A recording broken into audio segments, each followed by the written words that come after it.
Bonjour Marie, comment tu vas? J'ai été obligé de décaler la réunion hebdomadaire avec le bureau de l'église pour pouvoir te recevoir ce matin. Que se passe-t-il? Bonjour pasteur Samuel, ça ne va pas du tout dans ma vie. Je me vois en intimité avec Henri, mon ex-mari, alors qu'on est divorcés depuis plus de 10 ans. Tout a commencé il y a de cela 3 ans. Je ne faisais pas vraiment attention aux rêves érotiques, je me disais que ce n'était qu'un rêve. Mais ça fait maintenant 3 mois que la situation s'est empirée. Quelle situation, Marie? C'est grave pasteur, toutes les nuits je vois Henri qui vient et s'accoupler avec moi, et à mon réveil il y a de la semence masculine sur mon corps, des griffures, avec des douleurs au bas-ventre, parfois je me retrouve sans sous-vêtements. Et au réveil je me sens souillée, violée dans mon intimité, et le pur sait que je n'arrive pas à lui résister. Pourquoi de telles choses m'arrivent à moi? Je vis dans la sanctification, depuis mon divorce je vis tout seul avec mes enfants. Je crains Dieu, je n'écoute pas la musique du monde, je ne vais pas en boîte de nuit. Je ne bois pas, je fume pas, pas de pornographie, je vais à l'église tous les dimanches. Je donne ma dîme, bref j'essaye de vivre dans la crainte de Dieu, mais d'où vient cet esprit? Marie, avoir des relations intimes pendant votre sommeil prouve que ton âme est souillée. Il est écrit, dans 1 Thessaloniciens 5 verset 23, que le Dieu de paix vous sanctifie lui-même tout entier, et que tout votre être, l'esprit, l'âme et le corps, soient conservés irrépréhensibles, lors de l'avènement de notre Seigneur Jésus-Christ. Il y a des réclamations dans ta vie et ton âme est faible, c'est pourquoi tu n'arrives pas à résister à cet esprit-là. Des esprits méchants peuvent se servir des visages de nos proches ou des gens qui nous sont familiers. Il est écrit, Éphésiens 6 verset 12, car nous n'avons pas à lutter contre la chair et le sang, mais contre les dominations, contre les autorités, contre les princes de ce monde de ténèbres, contre les esprits méchants dans les lieux célestes. Lorsque tu pries, tes prières de combat spirituel doivent être dirigées contre les esprits méchants et non contre Henri, ton ex-mari. Pasteur, vous avez dit qu'il y a des réclamations dans ma vie, pouvez-vous m'expliquer cela? Pourquoi je suis réclamé alors que la Bible déclare dans Romains 8 verset 1, il n'y a donc maintenant aucune condamnation pour ceux qui sont en Jésus-Christ. La fornication, l'adultère, les relations sexuelles hors mariage, la zoophilie, la pornographie, le refus de rembourser la dot. La masturbation. Les paroles banales, les pactes de sang, le lesbianisme, l'inceste commis entre cousins ou entre frères et sœurs, les vêtements sexy. Les pactes faits par les parents, les grands-parents, les ancêtres peuvent ouvrir des portes aux esprits incubes et succubes dans notre vie. Esprit incube et succube, je ne comprends pas, expliquez-moi pasteur. Dans la Bible, il est écrit qu'après la révolte de Satan, lui et un groupe de démons furent expulsés. On les appelle les anges déchus, esprit de Marie, femme de nuit, incube, succube. Ces thèmes ne sont textuellement pas écrits dans la Bible. Cependant, elle nous dit qu'il existe une légion de démons qui portent chacun un nom. Par exemple, dans ces 2 versets, les liens de la mort m'avaient environné, et les torrents de la destruction m'avaient épouvanté. Psaume 18 verset 4, sauve-moi, ô Dieu. Car les eaux menacent ma vie. Psaume 69 verset 1 à 2.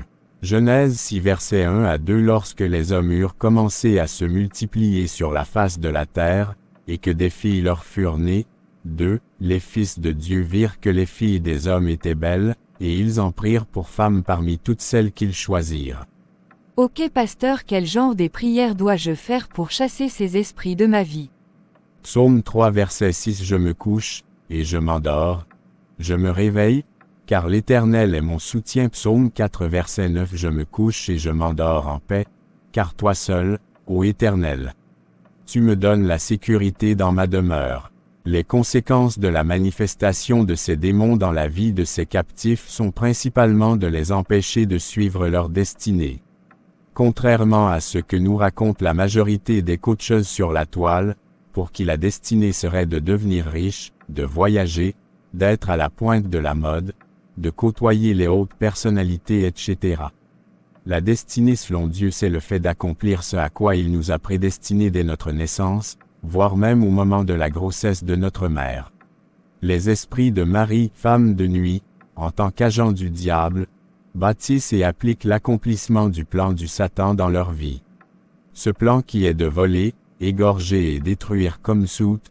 Ainsi la présence de ces démons engendra des maux tels que le célibat chronique ou blocage du mariage, l'instabilité dans une relation de couple, la mort précoce, la stérilité, la violence, la colère, la pauvreté, la prostitution, l'homosexualité, la débauche, l'instabilité financière, le veuvage précoce, des maladies asymptomatiques, maladies détectées uniquement par la mesure d'un paramètre alors que l'examen clinique du patient ne détecte aucun symptôme, personne sadique, Jean 10h10.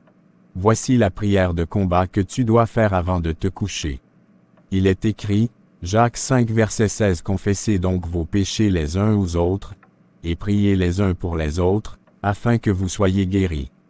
La prière fervente du juste a une grande efficacité. Que toute alliance dans laquelle mon âme se trouve, dans les eaux, les étangs point les fleuves, dans les puits soit brisée au nom de Jésus. Je me sépare de toute personne qui a fait une alliance avec moi et les esprits de Cyrénée des eaux au nom de Jésus-Christ. Que tout mariage qui existe dans ma vie avec les sirènes des eaux soit brisé au nom de Jésus-Christ. Je me libère de toute prison de sirène des eaux au nom de Jésus-Christ. Que toute sirène qui a acheté mon âme soit brisée au nom de Jésus-Christ. Que toute rivière, tout fleuve, toute mer, tout ruisseau dans laquelle l'alliance a été établie dans la sorcellerie, soit mis à sec au nom de Jésus-Christ. Que toute sirène des eaux établie dans ma lignée familiale qui domine dans ma maison, sur mes enfants soit renversée au nom de Jésus-Christ. Je me libère de toute domination de la sorcellerie marine au nom de Jésus. Dans ma vie, que tout mariage établi dans le monde de ténèbres avec les sirènes des eaux soit brisé au nom de Jésus-Christ. Proverbe 26/2. Comme l'oiseau s'échappe, comme l'hirondelle s'envole, ainsi la malédiction sans cause n'a point d'effet. Merci pasteur. C'est tout pour cette vidéo. Veuillez aimer et partager autour de vous, à vos familles, vos amis et vos connaissances afin de libérer les captifs que Satan détient prisonniers au travers de ses relations contre nature et ténébreuses. Activez la cloche de notification pour ne manquer aucune de nos vidéos. Demeurez bénis et délivrés dans le nom du Seigneur Jésus-Christ. Amen.